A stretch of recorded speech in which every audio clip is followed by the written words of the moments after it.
How to overcome trypophobia.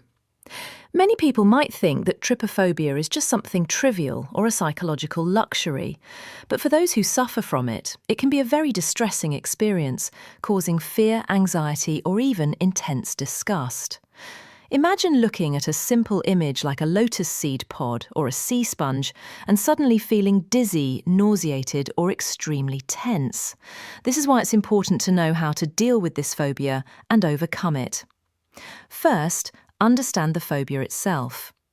The first step to overcoming any phobia is understanding it. Trypophobia isn't officially recognised as a separate psychological diagnosis in some medical manuals like the DSM-5, but it's a real condition that affects many people's lives.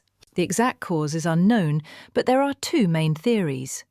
The brain associates holes or repeated patterns with dangerous things in nature, like skin diseases or venomous animals. Or it's simply an exaggerated disgust response due to the weird appearance of such images. Understanding this scientific background can help reduce your fear because you realise that what you're experiencing isn't madness but has a biological or psychological explanation. Second, don't avoid it. Practice exposure. Many people think the best solution to phobia is avoiding everything that triggers it. But psychology says the opposite. Avoidance actually reinforces the phobia. The most effective treatment for phobias is cognitive behavioural therapy, CBT, which relies on the principle of gradual exposure. Gradual exposure means you start by facing very mild images or situations that trigger your phobia, then slowly increase the difficulty. For example, looking at an image that doesn't cause much anxiety and has no strong triggers. Then progressing to images like lotus seed pods or honeycombs that may cause stronger fear or disgust. Each time you look at the image and stay calm, without running away or closing it quickly, you're telling your brain, there's no danger here. Over time, your brain adapts and the phobia intensity decreases. You can do this on your own or with the help of a therapist. Third, observe your thoughts. Sometimes what makes the phobia worse isn't the image itself, but the thoughts running through your head when you see it. For example, this picture is so disgusting. I'm going to feel sick. This is dangerous. These are automatic thoughts, but they increase fear and disgust. A key part of CBT is changing these thoughts. For example, this is just a picture. It can't harm me.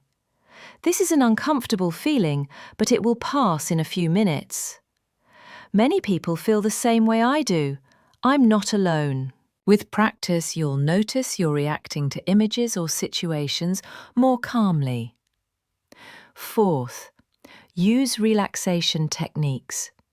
When you feel fear or disgust, your adrenaline may rise, causing rapid heartbeat, sweating, or dizziness. That's why calming your body is important, because it helps calm your mind as well. Try any of these techniques. Slow, deep breathing. Inhale deeply through your nose for several seconds, then exhale slowly through your mouth. Repeat several times. Progressive muscle relaxation. Tense and then release different muscle groups in your body. Meditation or mindfulness. Focus on your breath or surrounding sounds to distract yourself from the triggering image. Fifth, reduce sudden exposure to triggers until your condition improves significantly. Try to reduce sudden exposure to images that might trigger your phobia, such as avoid following accounts or channels that post triggering content. Use browser extensions to block certain images or keywords. Let your friends know you don't like to see certain pictures so they don't send them as a joke. But remember, this is not permanent avoidance. The goal is only to reduce unexpected shocks while you work on gradual exposure therapy. 6. Seek help when needed.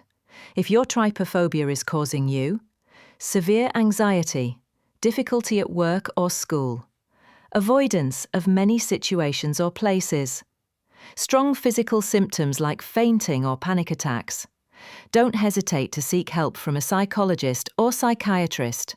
Cognitive behavioral therapy is very effective for phobias, and in some cases, short-term anti-anxiety medication may help you start therapy. 7th, never be ashamed.